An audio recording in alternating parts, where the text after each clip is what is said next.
Bienvenidos a nuestro nuevo vídeo. Hoy les hemos preparado otro tema interesante. Si les gustó el vídeo, no olviden comentar su opinión, nos importa. No pierdan más tiempo y comencemos el vídeo. La vela temblaba levemente sobre la mesa, proyectando sombras suaves en las paredes de la casa. La música de fondo, una vieja canción francesa que solían escuchar cuando recién se conocieron, llenaba el aire con una atmósfera melancólicamente hermosa. Todo parecía perfecto. Casi demasiado perfecto. Ana se había esmerado en cada detalle. El mantel blanco con bordes dorados, los platos de porcelana que guardaban para ocasiones especiales, y por supuesto, el vino tinto favorito de su esposo, Marcos.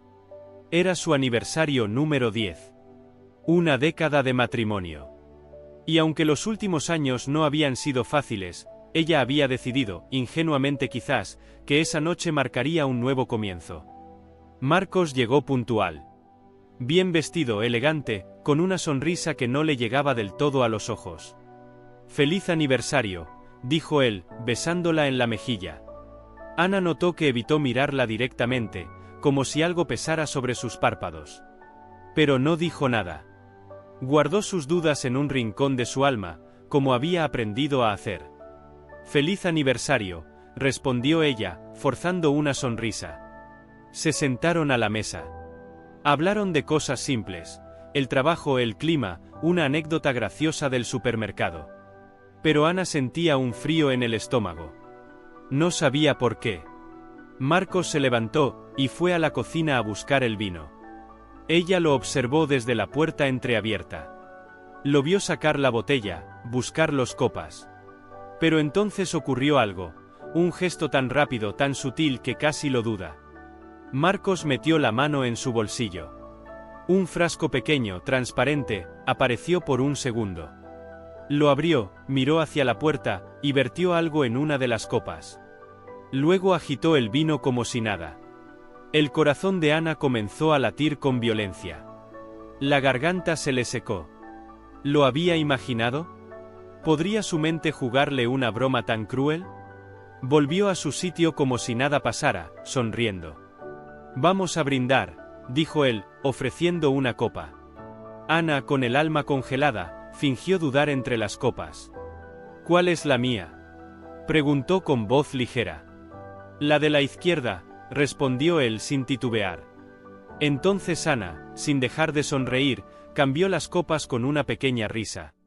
«Tramposo», bromeó, «siempre me das la más llena». Marcos rió con ella, pero por un breve instante, ella vio como sus ojos se abrían apenas. Un destello de alarma cruzó su rostro. «Salud», dijo Ana, alzando la copa. «Salud», respondió él, menos convencido.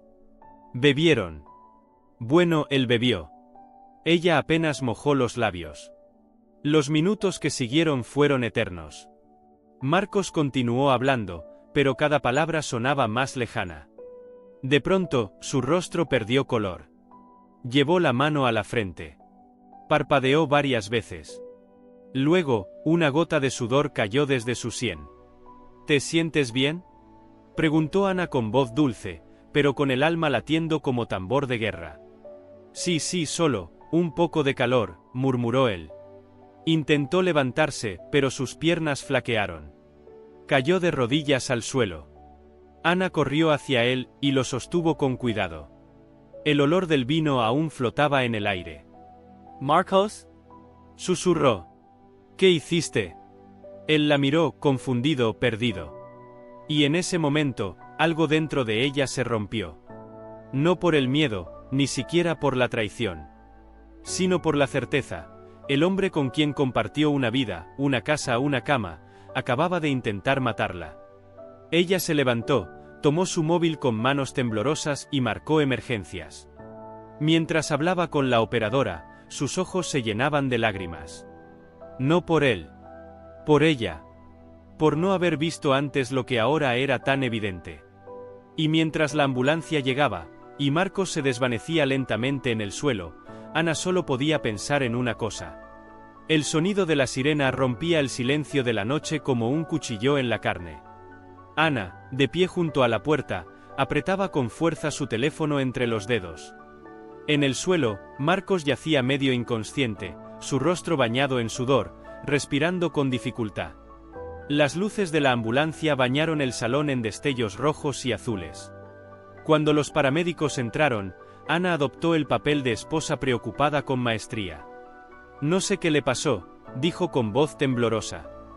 «Estábamos cenando, y de pronto empezó a desvanecerse». Los hombres lo levantaron con rapidez, conectándole oxígeno y haciéndole preguntas que él apenas podía contestar. Ana se mantuvo cerca, observando todo, cada expresión, cada movimiento. Pero dentro de ella, el miedo no era solo por lo que acababa de vivir, sino por lo que aún no sabía. El hospital olía a desinfectante y desesperanza. Marcos fue llevado a observación de inmediato. Le hicieron un lavado gástrico y extrajeron una muestra de sangre. Uno de los médicos le informó a Ana que se sospechaba intoxicación por sustancia química. ¿Creen que fue accidental?, preguntó ella, midiendo cada palabra. El médico la miró con cautela. Es pronto para saberlo. Pero la cantidad, no parece un accidente. Ana asintió lentamente. Su rostro reflejaba confusión, como si no entendiera. Pero por dentro, su mente era una tormenta. ¿Qué había sido esa sustancia? ¿Qué tan preparada había estado esa noche? ¿Y desde cuándo? Regresó a casa esa misma madrugada, incapaz de dormir. Encendió la lámpara del escritorio de Marcos y comenzó a revisar cada rincón. Abrió su cajón, su maletín de trabajo, incluso sus libros. Buscaba respuestas. Y lo que encontró fue peor que cualquier sospecha. Detrás de una pila de papeles antiguos, halló un frasco pequeño, transparente, igual al que había visto en su mano. Aún quedaba líquido en su interior. En la etiqueta apenas se leía algo escrito en letra muy fina: Zolpidem, alta dosis. Ana no era médica, pero algo sabía. Eso no era para un simple insomnio. Era una dosis para borrar recuerdos, o para inducir un sueño tan profundo del que quizás no se despertaría jamás. Se sentó temblando, sintiendo como el miedo dejaba paso a la rabia. Durante los días siguientes, Ana fingió.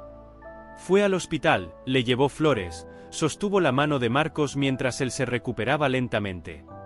Él parecía confuso, débil, pero no la miraba como antes. Había algo distinto en sus ojos. ¿Sabía que ella sabía? ¿Recuerdas algo de esa noche?, preguntó ella una tarde, acariciándole la mano. Marcos negó con la cabeza. Solo el vino, y luego nada. ¿Dijeron que fue?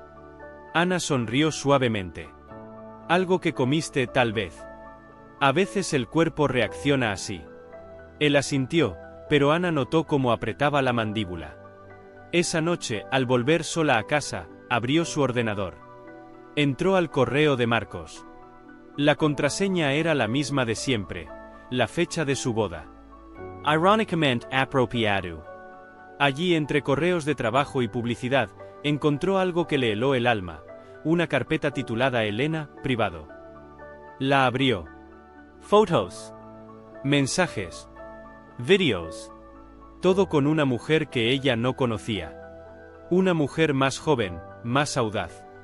Una mujer con la que Marcos llevaba, según las fechas, más de un año de relación. Un mensaje en particular le revolvió el estómago. Pronto estar libre. Ella ya no será un problema. Te prometo que nuestra vida juntos va a empezar. Ana cerró los ojos. El sabor metálico del miedo volvió a su lengua. Pero ahora no era solo miedo. Era traición, furia, desilusión.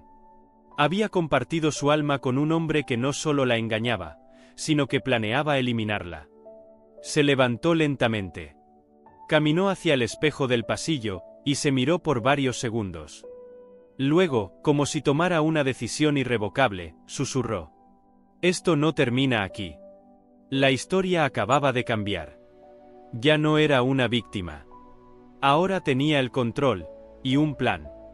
El sol se filtraba por las cortinas de la habitación de Ana, pero no traía luz, traía revelaciones. Ana no durmió esa noche. Cada palabra del correo, cada imagen de aquella mujer, cada promesa susurrada por su marido a otra, le había quedado grabada como fuego en la piel. Se vistió en silencio, se recogió el cabello y respiró hondo. Lo que haría a continuación no era impulso, era precisión. Había pasado toda la madrugada buscando a Elena. Y lo encontró. Nombre completo, Elena Rivas. 29 años. Trabajaba como asistente legal en un bufete pequeño, no muy lejos del despacho donde trabajaba Marcos. Todo coincidía.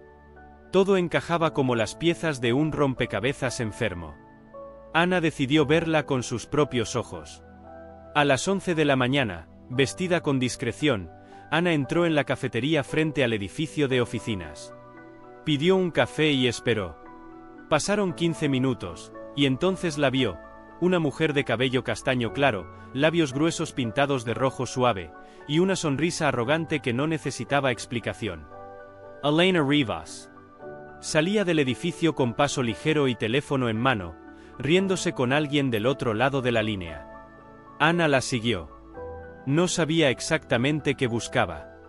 ¿Confirmación? ¿Venganza? ¿Entender lo incomprensible? Caminar detrás de ella por 2 cuadras le bastó. Elena entró a un pequeño restaurante. Saludó al camarero con familiaridad. Se sentó en una mesa junto a la ventana. Ana esperó, oculta tras una columna del local contiguo. Y entonces ocurrió, Marcos entró. Ana sintió que se le iba el aire. No se suponía que saliera del hospital. No tan pronto. Pero ahí estaba. Caminando con dificultad, sí, pero caminando. La saludó con un beso. Se sentaron juntos, tomados de la mano. La escena se desarrolló como una puñalada lenta. Risas. Miradas cómplices. Un momento en el que Marcos tomó la mano de Elena y la besó, como solía hacerlo con Ana en sus mejores tiempos. Ana sintió náuseas. No por los celos. No por la traición. Sino por la certeza de que su muerte había sido planeada como un simple paso hacia esa mesa, hacia esa vida paralela. Volvió a casa con los pasos torpes pero la mente clara. Y ese día, por primera vez en años, no lloró. En cambio, se sentó frente a su escritorio y comenzó a escribir. Detalló todo: la noche del aniversario, el intercambio de copas, el frasco hallado, los correos electrónicos, la visita al restaurante. Guardó todo en una carpeta digital con contraseña. Después, buscó algo más. Los movimientos bancarios de Marcos. Ana tenía acceso, claro, porque durante años había manejado las finanzas del hogar. Lo que encontró fue revelador: retiros en efectivo frecuentes, pagos a nombre de ER, y una cuenta conjunta oculta abierta 2 meses atrás. Había armado una segunda vida con dinero que salía, en parte, de sus propios ahorros. Al día siguiente, Ana volvió al hospital. Marcos ya no tenía suero y caminaba por el pasillo con lentitud. La recibió con una sonrisa fingida. Ella hizo lo mismo. «Te ves mejor», dijo Ana. «Gracias a ti», respondió él. «¿Estuviste ayer?» «No pude. Trabajo». «Entiendo». Hubo un silencio incómodo. Ana lo rompió con suavidad. «Cuando estés mejor, deberíamos hablar de nosotros. De todo». Marcos la miró, y por un instante, una sombra pasó por su expresión. «Sí. Me parece justo». Ana sonrió. Pero su sonrisa ya no era inocente. Era estratégica. Porque mientras hablaban, ella ya había impreso los correos, entregado copias de la información a una abogada amiga, y guardado un sobre en casa de su hermana por si acaso. Había contratado a un investigador privado que ya había comenzado a seguir los pasos de Marcos y Elena. Ya no había lugar para el miedo. Solo había preparación. Ana se había propuesto una cosa: descubrir hasta el último rincón de la vida oculta de su esposo. Y luego, hacerle pagar. No con violencia. No con veneno. Sino con algo mucho más devastador. La verdad. Y esa verdad, pronto estallaría. El sobre marrón descansaba sobre el escritorio de la abogada como si ardiera.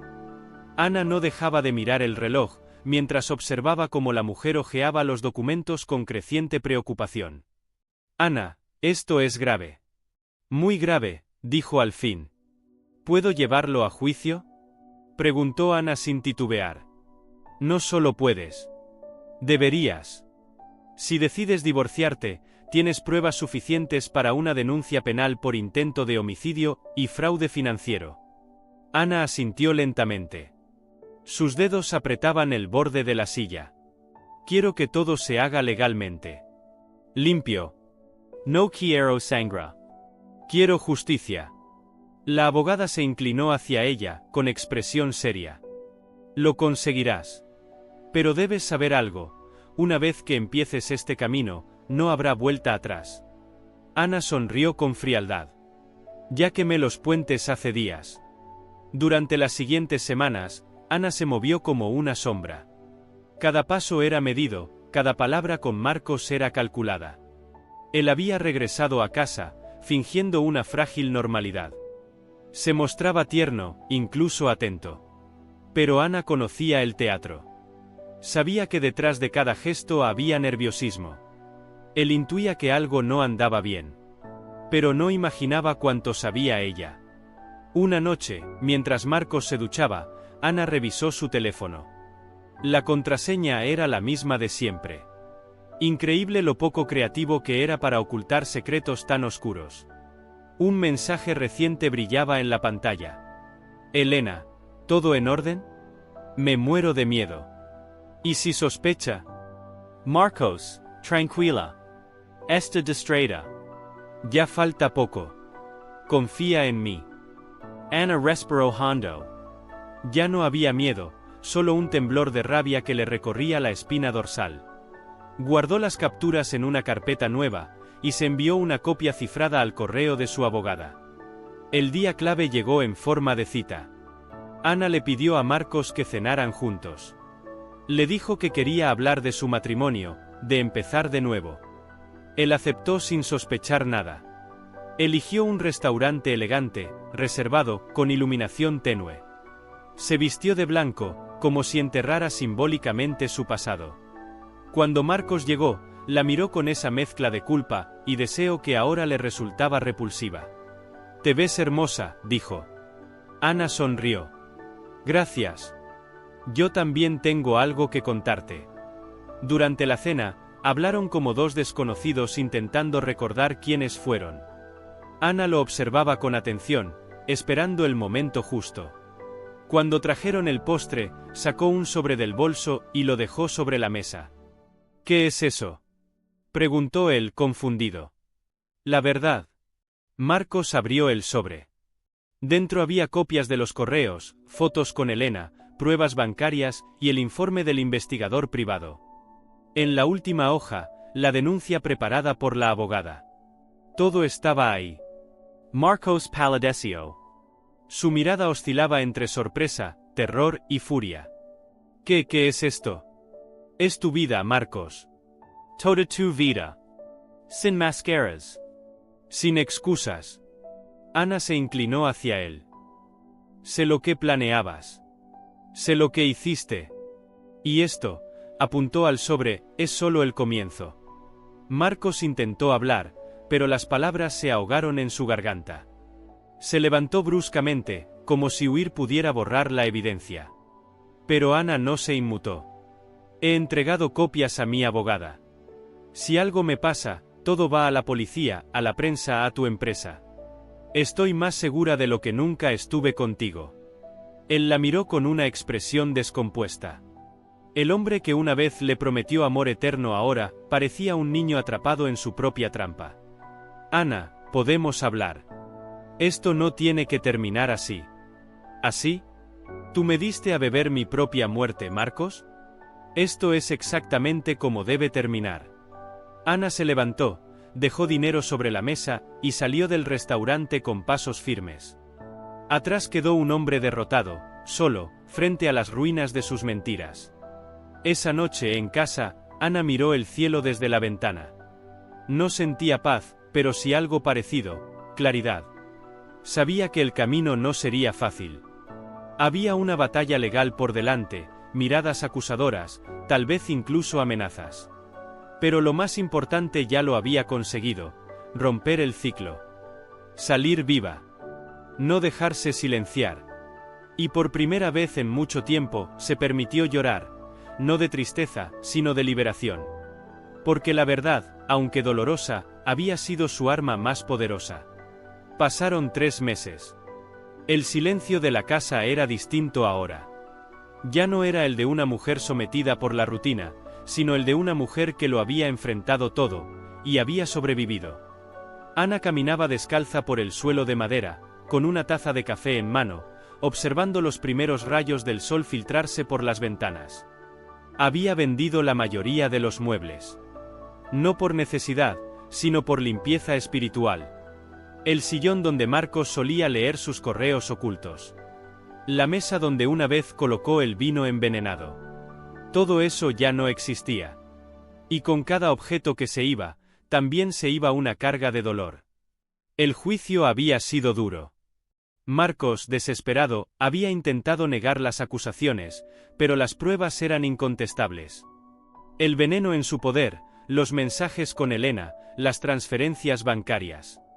Su máscara cayó en público, frente a jueces y abogados.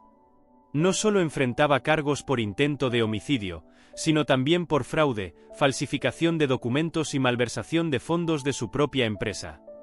La prensa había recogido parte del escándalo. No con titulares grandes, pero sí lo suficiente como para que él perdiera su empleo, sus socios y su reputación. Elena desapareció del mapa tras el juicio. Tal vez huyó. Tal vez simplemente no quiso cargar con el fracaso de su amante caído.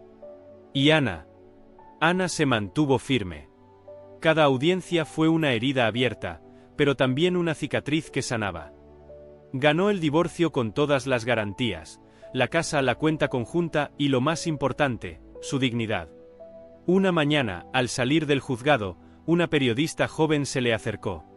¿Tiene algo que decirle a otras mujeres que puedan estar viviendo lo mismo? Ana se quedó en silencio unos segundos. Luego, mirando fijamente a la cámara, respondió: sí. Que no es locura cuando dudas.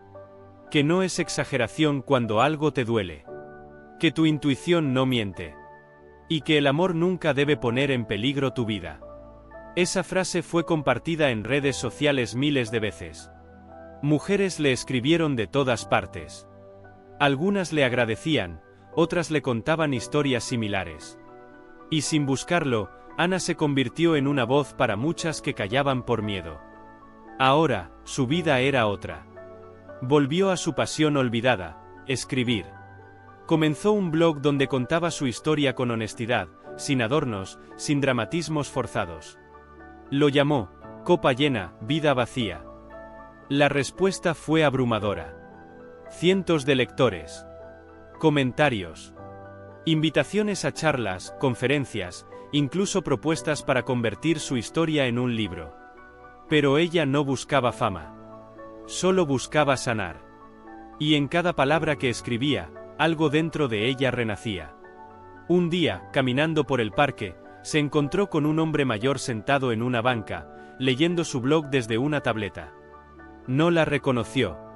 Pero al terminar de leer, suspiró profundamente y murmuró: ojalá mi hija hubiera tenido esa fuerza. Ana no dijo nada.